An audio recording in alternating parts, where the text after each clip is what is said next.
28,000 پاکستانیوں نے یورپ کے مختلف ممالک میں پناہ کی درخواست دی ہے، جس میں سب سے زیادہ اٹلی میں، پھر اس کے بعد جرمنی، فرانس اور دوسرے یورپی ممالک میں یہ درخواست دی گئی ہے۔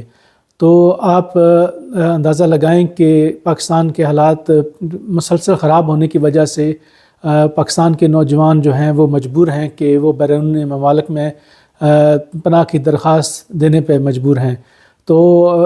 اس میں اپنے ہم وطنوں سے یہ درخواست کروں گا کہ بے شک پاکستان کے حالات خراب ہیں اور بیرون ممالک جانا بعض اوقات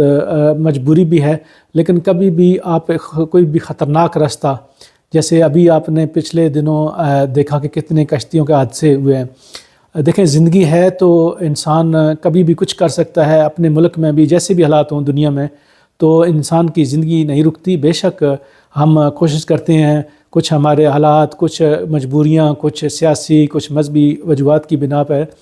آپ کو اپنا ملک چھوڑنا پڑتا ہے، تو بے شک مجبوری میں انسان چھوڑتا ہے، لیکن کبھی بھی اس کو خطرناک اور اپنی زندگی کو داؤ پہ مت لگائیں،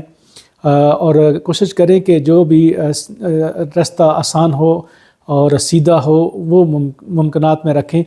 اور کبھی بھی جس میں جان کا رسک ہو، انسانی جان صرف ایک بار ملتی ہے، دوبارہ اس کا تصور نہیں ہے، تو یہ جو خطرناک راستہ ہے یہ مت اختیار کریں، اور جتنا بھی ہو کوئی بھی جو قانونی راستہ ہو یا سیف راستہ وہ اختیار کیا جائے، اپنی جان کو دکھ میں مت ڈالیں۔ شکریہ۔